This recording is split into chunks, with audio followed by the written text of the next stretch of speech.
Hi, it's me, Makeup by the Numbers. You are here for the Empties product review that I do through January through June.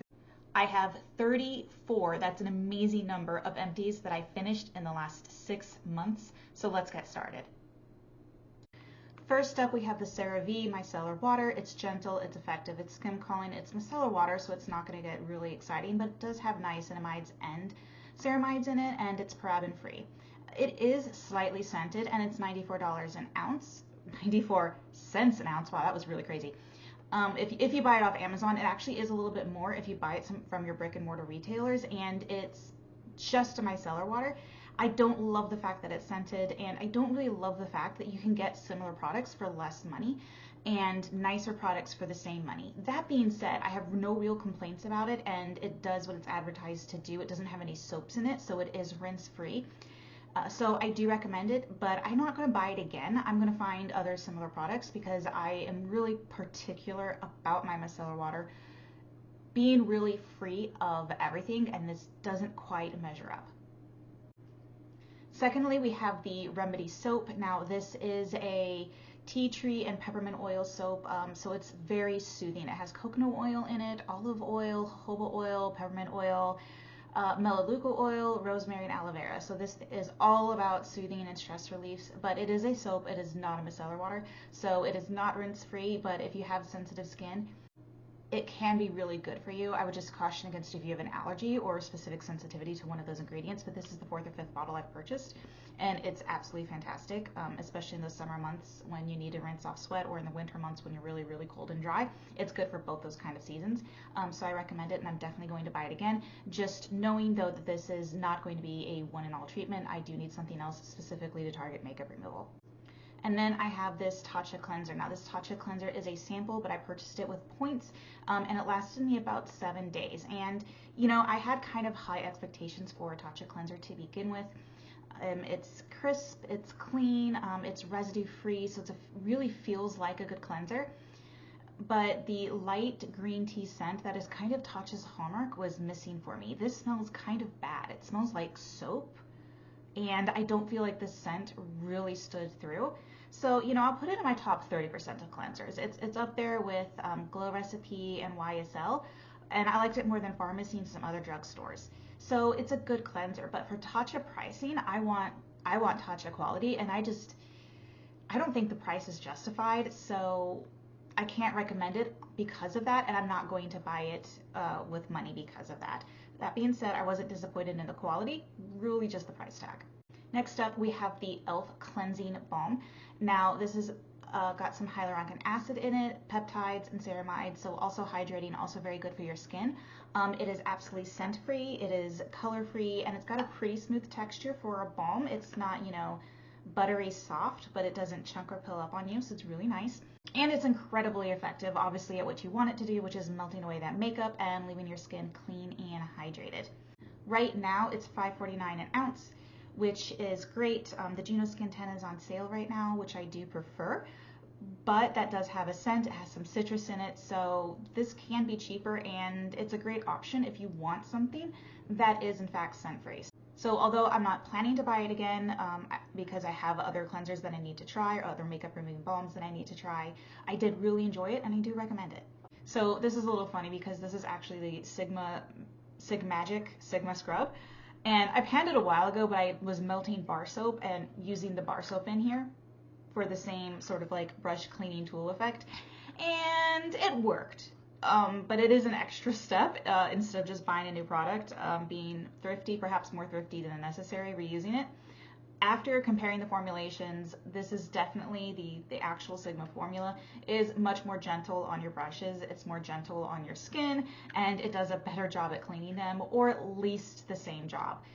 I'm testing an e.l.f. cleanser right now, but I can already tell you that the packaging that this comes in with these rubber noodles and rubber teeth, I don't know what to call these, nubbies, and the wide mouth packaging, I already like a little bit better for a solid cleanser. And as you would expect from Sigma, this is a really good product for keeping your brushes clean.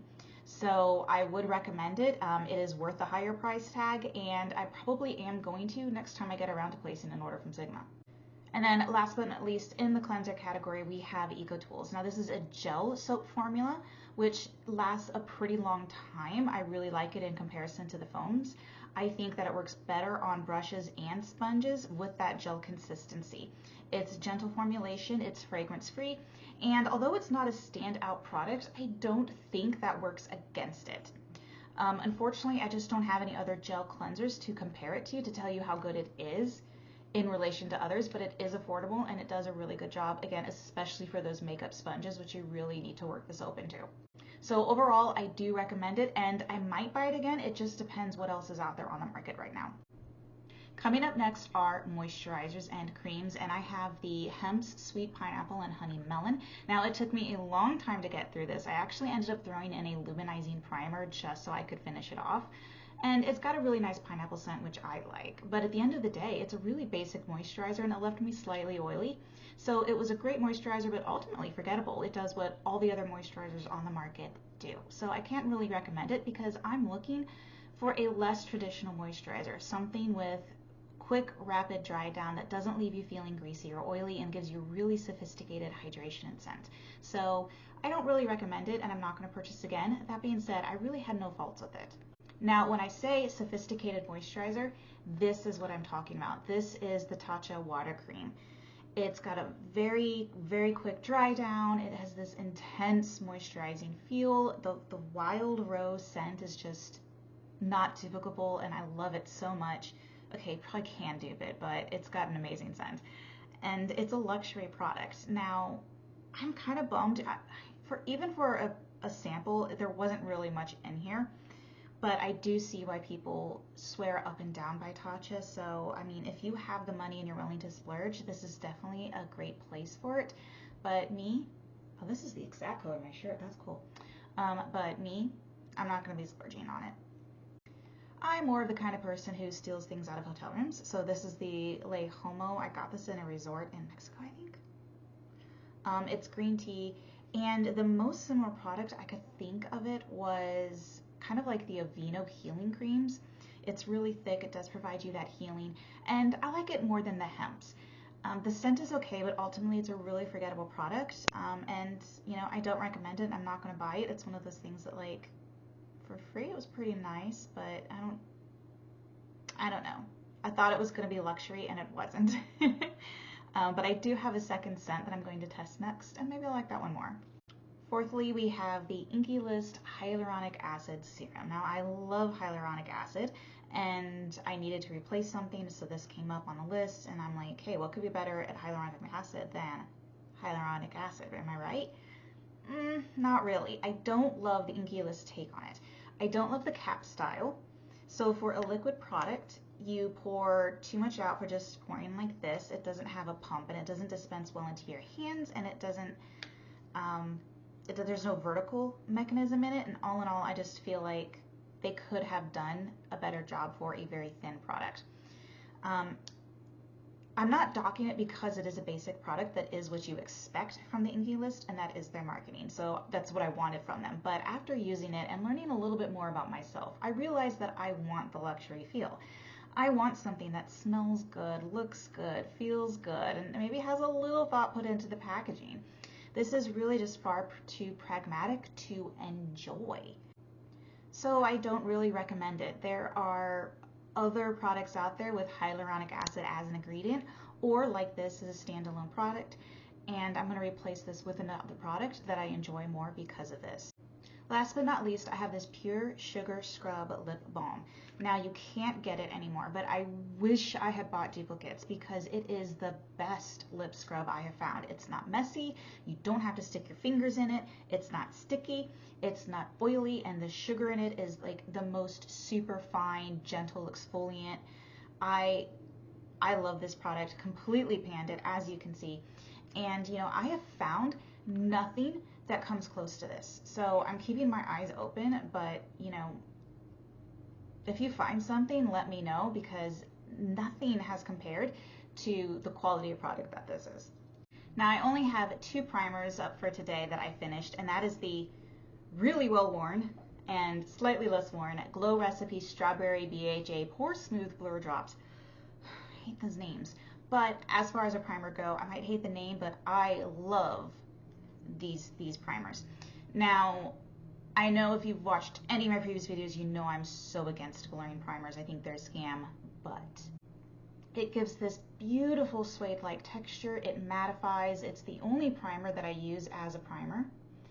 And, you know, obviously I'm going to recommend it to any of my friends with oily skin, key caveat, with oily skin, and I will definitely purchase it again. So, despite the smell, it doesn't smell good, it's definitely not strawberry, it is the best mattifying primer on the market, and the only one that I found that adds any blurring impact to the skin. And then we also have the Rare Beauty, which is an eye primer, and this is cool because this is like the second eye primer that I've completely finished, which is kind of cool.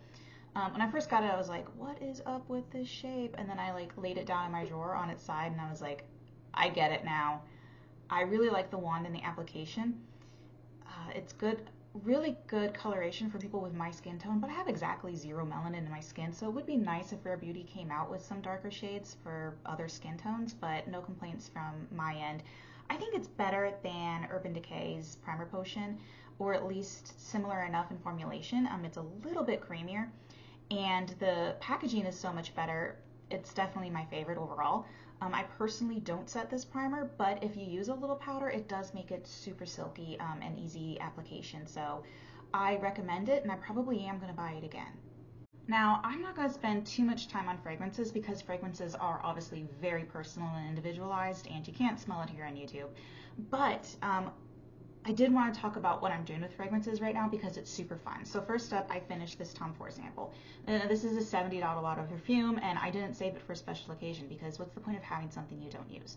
So I did use it. I am going to save the bottle. It is refillable, and this was his tobacco and vanilla scent, I think.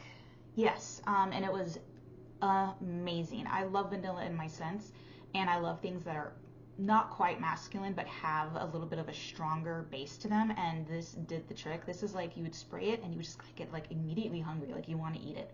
So absolutely phenomenal job, and really turned me on to Tom Ford's scents. So I kind of look out for that now to see where I can get samples and other products from him because I liked the scent so much. Just keep in mind that tobacco is, you know, you're either going to love it or you're going to hate it, but I love it. The next thing I did was I purchased the little $10 sample set of perfumes from Sephora, and that has been super fun because each of those sample vials, I'll show you one just for, you know, you've all seen these in their sample packs, last me 10 to 14 days, and you get 10 of them. I'm getting, okay, I have to do math real quick, but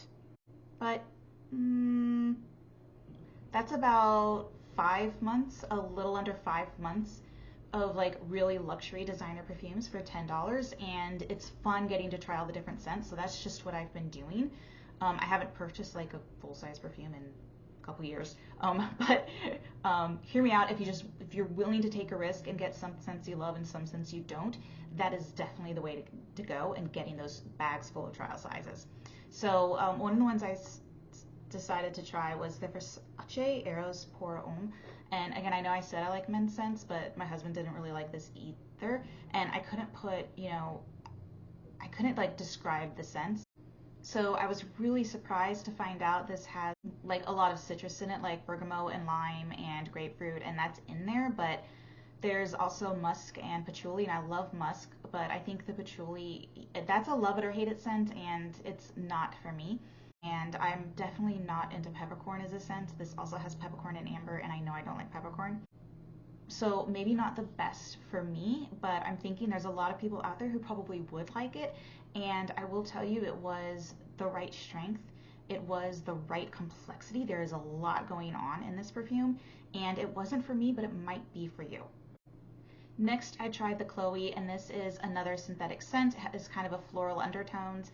I thought I would hate it, so I tried it early. I tried to save the best ones for last, and I didn't hate it. It was definitely better than some of the other designer scents that I've had, but once you've smelled one, like you're really looking for that standout scent, that thing that gives you the yum, the things that gives you that I can't stop breathing this, and I didn't feel that way about Chloe. So again, I think this is one, like if you're in a store and you have the opportunity to smell it and you love it, it's for you. But if you just think like, oh, I really like this scent, this one's way too generic and way too designer.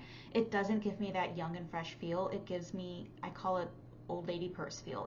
but I'm not docking it. It's still a complex fragrance. It's still well put together. It's not something that I'm really questioning what they were thinking. I think there's plenty of people who would like it, but it wasn't for me.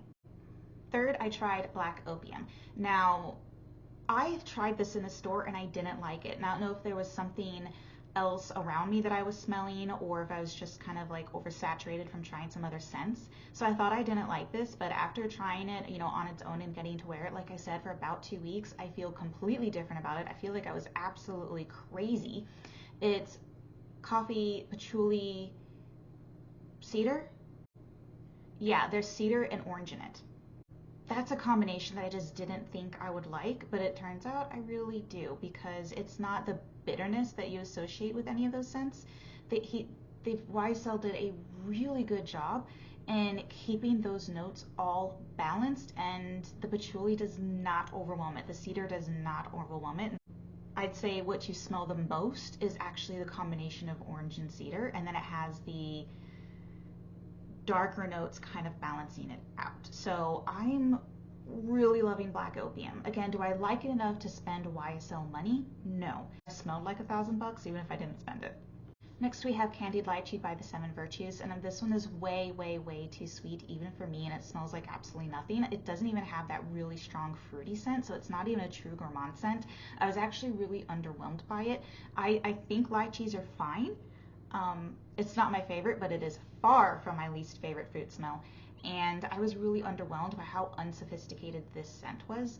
So I know 7 Virtues has a lot of other products in their line, so I would try those before I tried this one. I was just not impressed by this.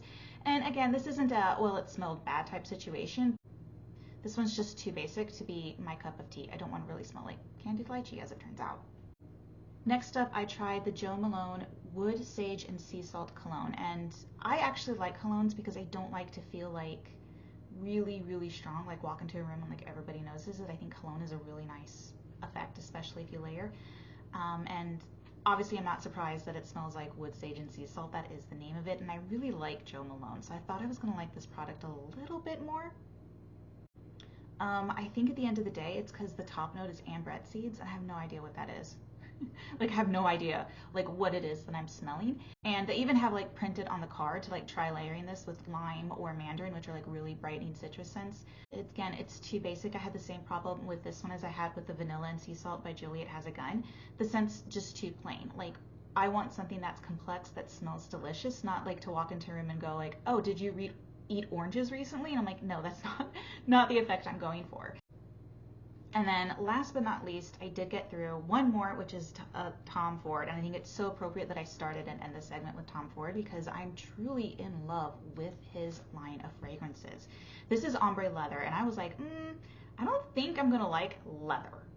I don't walk into a leather store and just like never want to leave. I'm like, doesn't smell bad to me, but doesn't smell good to me, right? Well, Tom Ford has a way of making it smell good. Like, I don't know what ombre smells like, but this smells like ombre, right? Like, it's just captured in such a wonderful way, and I can't even describe the notes to it because it's a leather perfume. Like, it smells like leather, but it is the I want to take a bite out of this, and I've never had that experience before, again, with leather.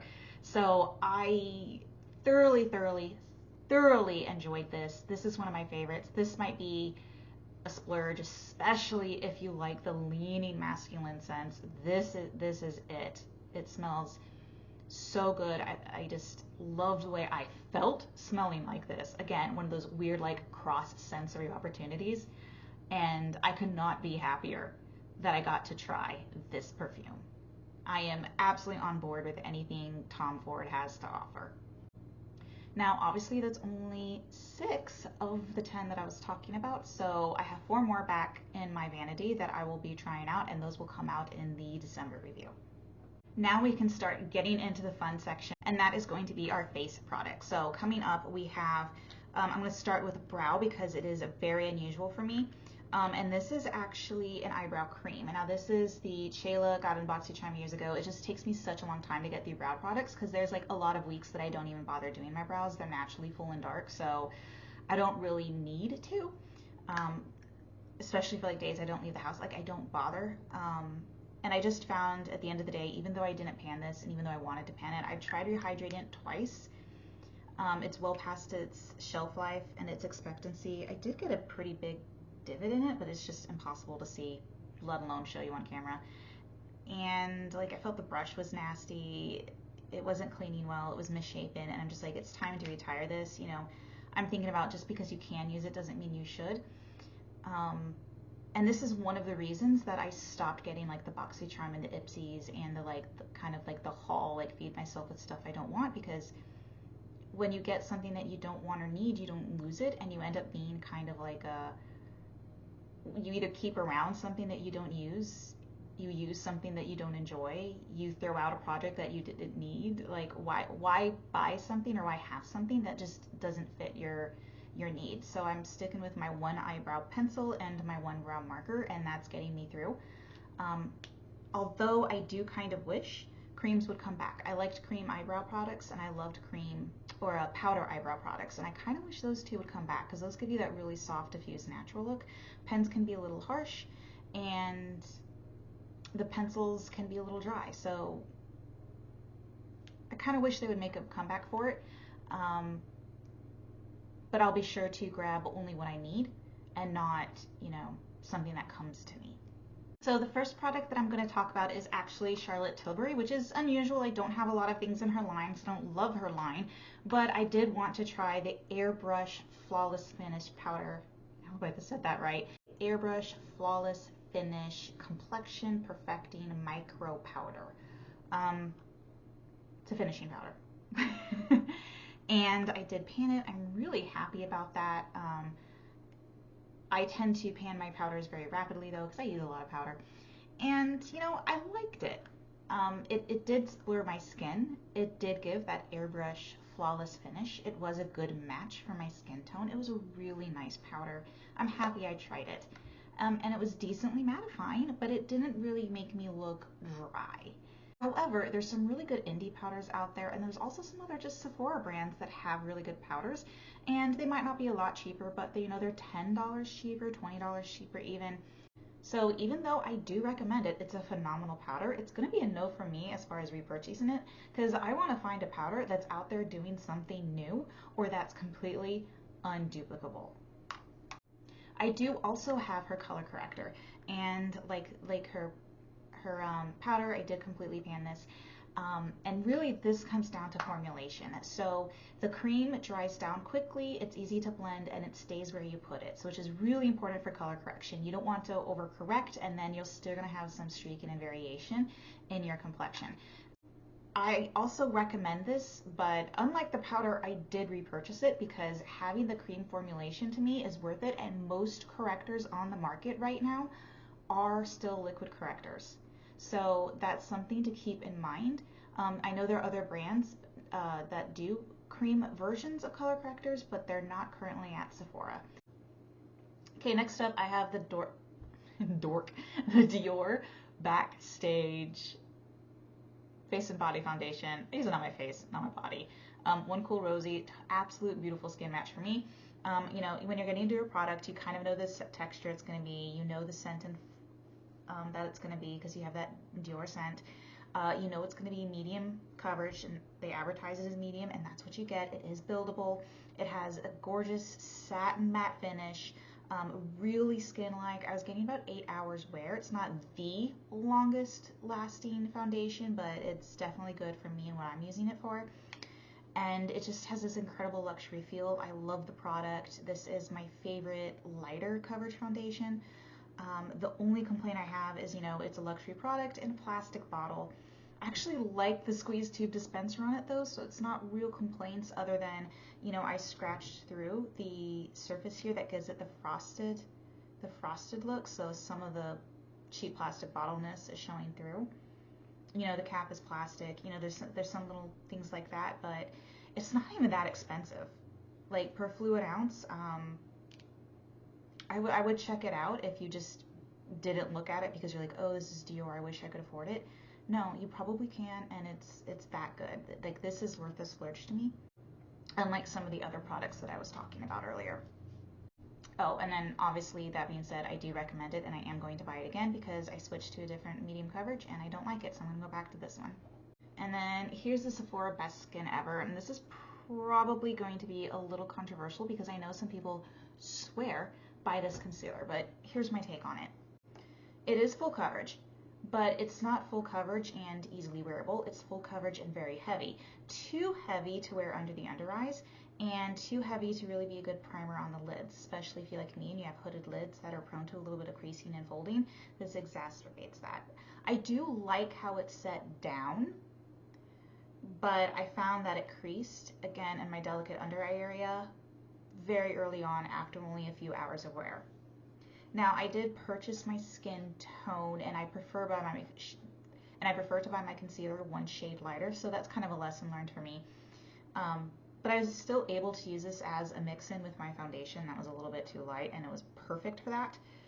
So I'm kind of relieved that I got through it. Otherwise, I was never going to get through this concealer. I just didn't like it. So my question is, why are we still fans of this?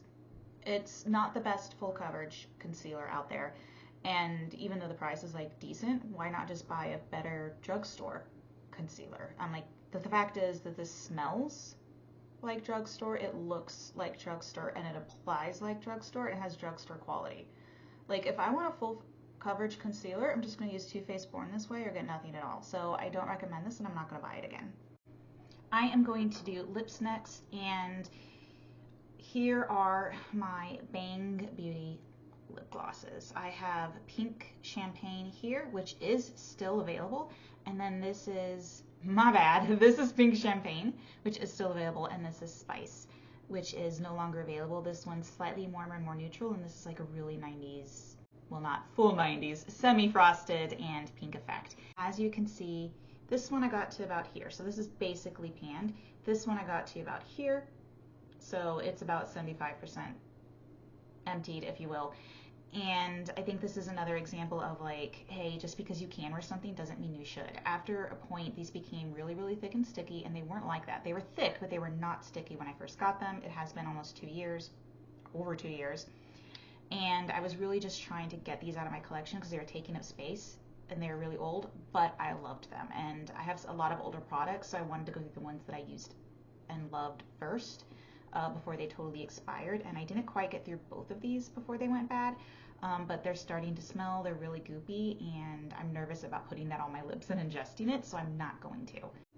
I know some of you would disagree and say, hey, don't include these in your empties if you didn't empty them, but I used 100% of the product that I could safely use. To me, that's an empty, and I really think we should embrace that.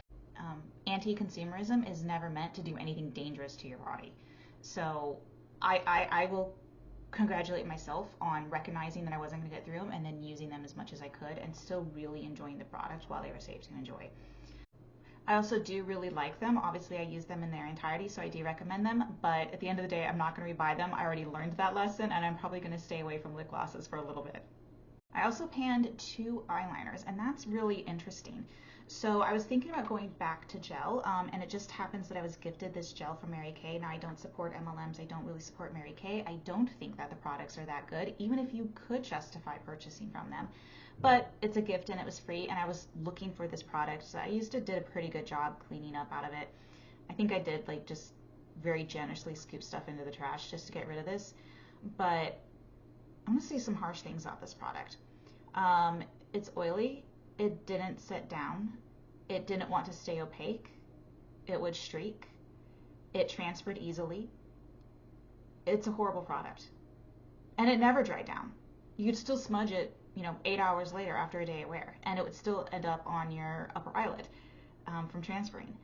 And constantly having to clean my brushes wasn't worth it because this product was so terrible. I'm like, why am I doing this? I loved a gel pot when I had an inky pot from Pretty Vulgar, and I had L'Oreal, so I had like drugstore gel makeup, and I really like that when you get your fine pen. It's a little more forgiving than liquid liner, but I don't have the words to describe how much I hated this Mary Kay product, and I'm glad that it's done. I almost didn't pan this and threw it away. It was that bad. I took it more as like a personal challenge to ensure that I got through it. So obviously I don't recommend it, and I will never repurchase it. The other liner I panned is the ABH liquid liner. It's their dip pen. I think she has a brush version, and I actually bought the felt tip version, but that's fine. It's a true dip liner. I absolutely love it. I used it pretty frequently. It only has 6 months shelf life, and I know I used it for longer than that. But I used it almost in its entirety till it was starting to get a little streaky and not go on. And it wasn't a bad product at all. It was just I used it, and that's what happens when you use something. So I'm really, really happy with this liquid liner, though. I call it hold your breath liner because of how stable of a hand you need to apply it. But just getting that like smooth, pitch black, wet line that does dry to a gloss, which I like. Some people want a matte, but you can always fix that with powder. I kind of do want to buy it again, but I just know that because I usually use liquid liner and do a small wing as my daily look, a typical pen, not a dip pen, is just going to be a little bit faster and quicker for me for my everyday routine. So that's what I went back to. But if you have a steady hand and you love liquid liner, this is the cream product. I have no complaints about that. I do recommend it, and I might get it again. It's just a matter of what do I feel like doing next with my eyeliner. And then something crazy happened with mascaras here. I have 5, and I don't think I used 5 mascaras in the last 6 months. I think I forgot one, and one's technically lash primer, so we'll start with that one. So this is another Dior product, and I actually kind of got this one because I thought it would be good. I have Tarte Opening Act, which I loved. And I feel like Dior was on the same wavelength. I really like the brush, and the formulation's pretty similar, but I felt like Opening Act just dried down a little bit faster. And because I didn't have them at the same time, I couldn't do like a side-by-side comparison to see which one I preferred. At the end of the day, I'm just going to prefer mascaras when they're newer, so it's really hard for me to go back and compare them, especially as they dry out and they change. I think the Dior Maximizer did a decent job at keeping your lashes separated, and you had to let it dry down though, or it would mix in.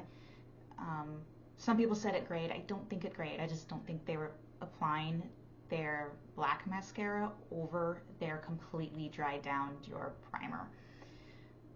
And this is one of the things, like, I'm like, was it worth a little bit extra money for the Dior label? And I'm like, no. So is this a great product? Yes. Would I recommend it? No. There's other lash primers out there. I'm actually testing a 3rd lash primer, and I'll let you know how that goes in December.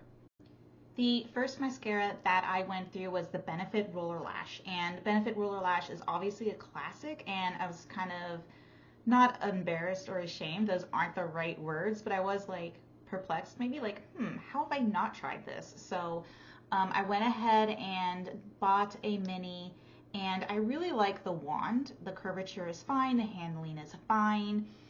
It's a black formula, it's non-clumpy, it's non-flaking. I don't curl my lashes, so I don't know if it holds out in that regard, if it'll help hold the curl in your lashes. But I really don't get the big deal and why it's such a high selling formula. Like, at the end of the day, it's a mascara. Like, it doesn't do anything different than other mascaras do, so I'm going to kind of give it a solid B in formulation. I don't recommend it for that reason, and I'm not going to buy it again. Even though I'm not disappointed in the product at all, why spend your money on something that's not disappointing? Spend your money on something that's really exciting, and I don't get excited about this mascara. The next mascara I tried was the Tower 28 Making Waves. I love this little purple bottle. It has the same or very similar wand, ironically, and it's a tubing mascara. Now, this formula will not give you wow lashes.